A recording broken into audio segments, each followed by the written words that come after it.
Oh, I was not expecting this.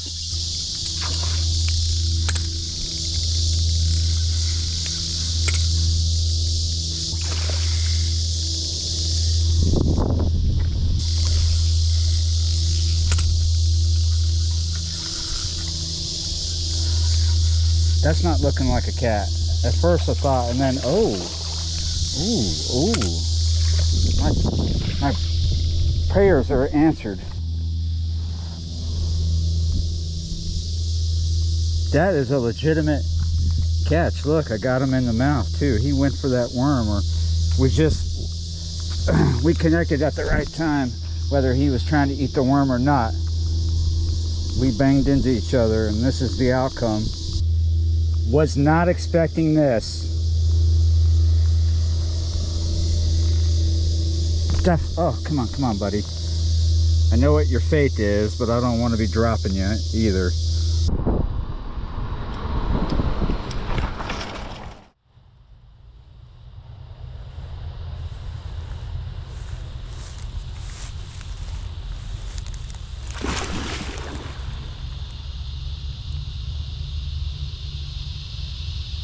Really big bass. Welcome back to M-Hood Fishing. It's a little bit after sunset.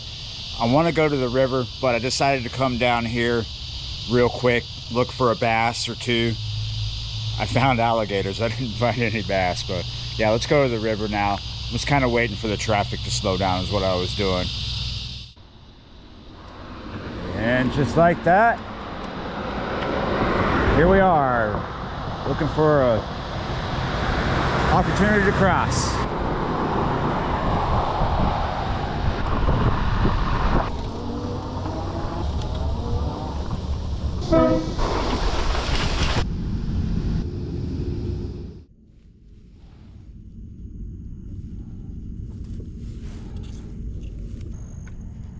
Tin-knot octopus.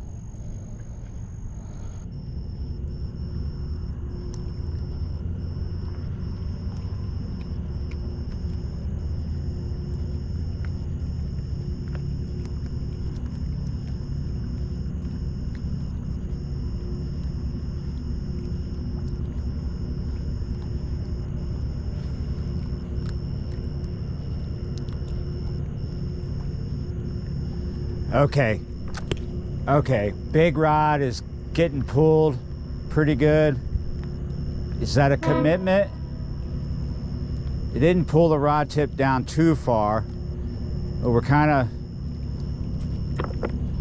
got to be sure here. Okay, we might have a hookup. This is why I was saying you got to be sure. I think we have a fish, but sometimes when you react too fast with big baits, no weights, and you go to do that strike,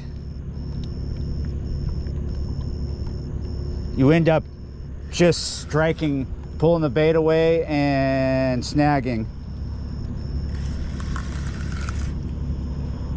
I don't feel anything fighting quite yet, but based on the trajectory of my line, let's see, I don't feel a lot of noise on the mono.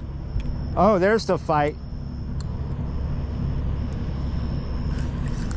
Something just pulled back. He's pulling. Ah!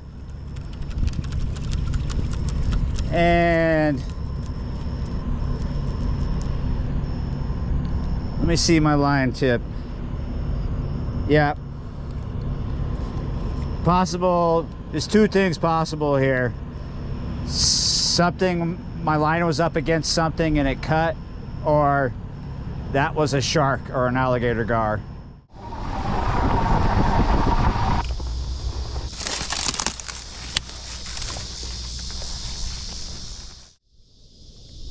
I actually meant to finish this video yesterday. I caught this mullet on Monday. That was the day after the full moon. I did a session with it Tuesday night, a little bit down from here at the ferry landing. I think something cut through the line rather than it being a shark or an alligator gar. That's what I think now. And here it is, Thursday. Yeah, I planned on coming out yesterday. I got up in the morning yesterday. I did a bunch of stuff, and then I took a nap so I could be fresh for a sunset session. And when I got up from the nap and turned on the laptop, Charlie was all over my feed on YouTube and everywhere else. Yeah, I woke up to everything being super dark, and it still feels dark. Life goes on. Prayers go out. Closure has to be found, but I don't think this one's going to be easy. We're going to remember this for a long time. This is a dark stain on our history. Charlie will definitely be missed. Yeah, so here we are, finishing off the fate of the mullet. Sometimes when I catch bait, well, a lot of times I don't get to use all of it before it goes bad. I don't freeze things very often. I just get a little bit, get what I think I need for whatever session or sessions that are coming up that I'm going to do, and I keep it in the refrigerator. And we're at that point where we're not going to take this bait back to the house and put it in the refrigerator. This spot, I have not fished big baits, no weights, but I have fished this area just a little bit above, when there's more water. It's a little bit under 4 feet right now, and this is going to be very snaggy. But look at what we have. We have old barge cables going out. There's a lot of them. They're a huge series. And we also have this. So there's power lines coming down into the ground and going out right here, right? So knowing that, we're gonna come just downriver from it, not too far downriver, but about this point, right?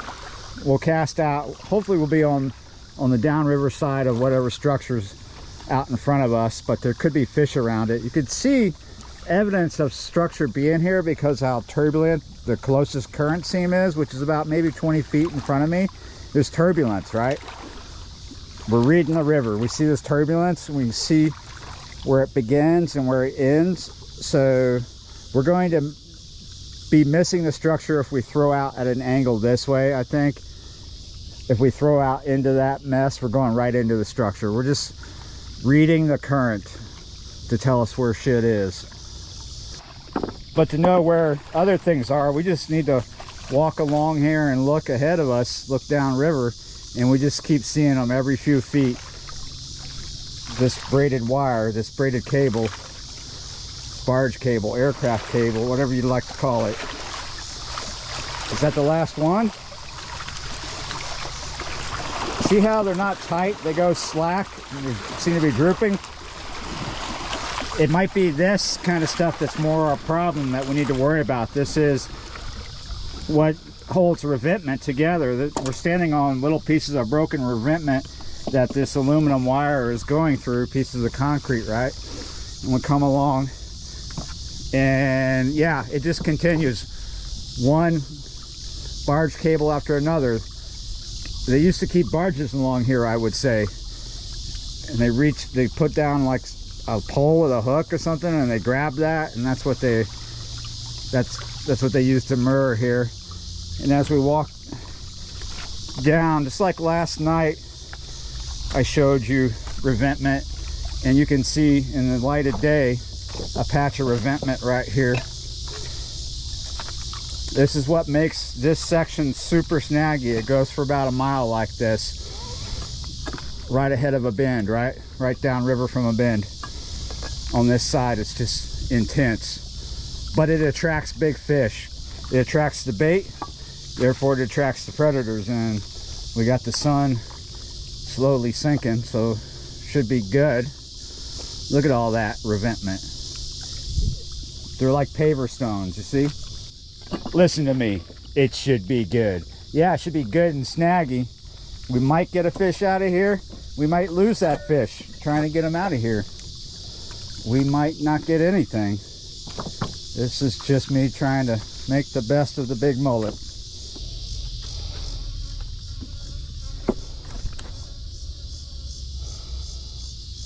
I'm already attracting flies. So I think we can cut a piece about like this size. You see what I'm going for? I was gonna cut this in half is what my original thinking was. But now that I look at it and I consider the water in front of me, I think this is the size bait that I need. And this might be 2 more baits or 1. But this will work for now. That's good.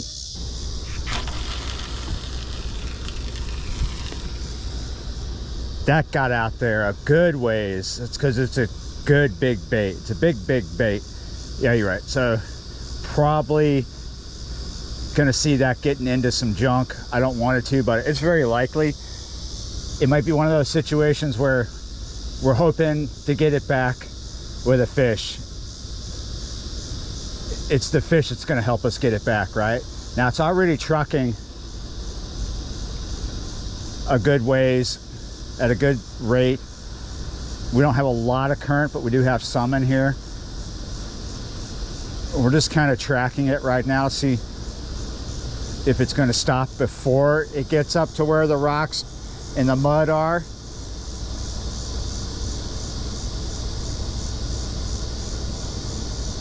It's still trucking. I don't know where it's going to stop. I'm going to do a second one closer in, as per usual, 3/0 Kale, just a head piece. I think I'm going to see what's up with this turbulence in front of us. I'm going to throw it straight into what I think is the junk.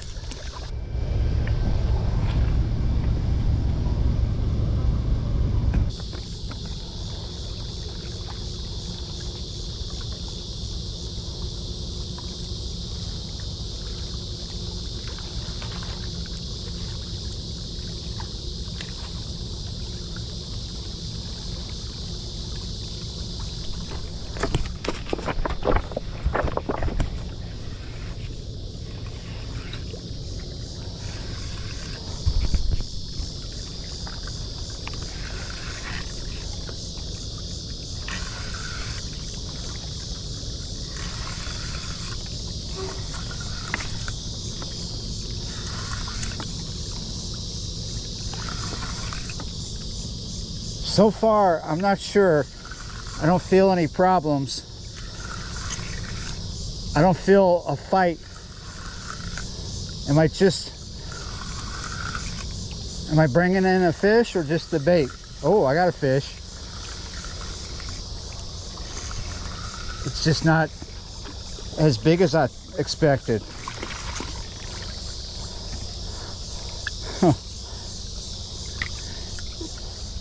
Look at this. I caught a fish with that big mullet, but not the hook. That is hilarious. Feel like a cowboy. I lassoed a fish. Yeah, you're right. Not quite a cowboy though. Almost.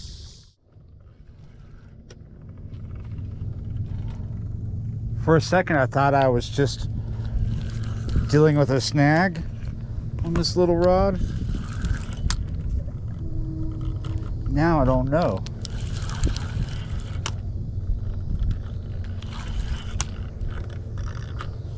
Oh, it's not a snag. What is it? Oh, I had no idea. I thought I was snagged, and then it started to feel a little peculiar for a snag. Look at that. I told you a flathead would be likely, and a flathead is what I've produced here. Not much else, but 2 fish is better than 1 fish. Little tiny guy. I'm not keeping fish on this session, so you can go. Where are you going? Look how clean the water is up here right now. We can just kind of watch him. There you go, the fate of the mullet. Fish it till it stinks, and then feed it to the crabs, or whatever's out there eating. Yeah, you're right. So we're really close to sunset. I don't feel like hanging out any longer. Here pretty soon the mosquitoes will be trying to carry me away. I'm gonna carry myself away back to the house and get the editing done, and then probably resist looking at other videos and just probably cook spaghetti western. Cook some food and then a spaghetti western, because everything is so dark with the news right now. Yeah, you're right. You just want to focus on fishing, videos, editing. Just want to focus on work. Yeah, it's difficult though, right? Because everywhere, all around, you open your phone, you open the laptop, you see this dark stuff going on in our country. I don't like it, but tomorrow's a new day. We got to move on, got to go forward here, got to stay positive. Yeah, you're right. Thanks for watching, liking, sharing, commenting, subscribing, being a member of the channel. And yeah, you're right. I'll see y'all next time.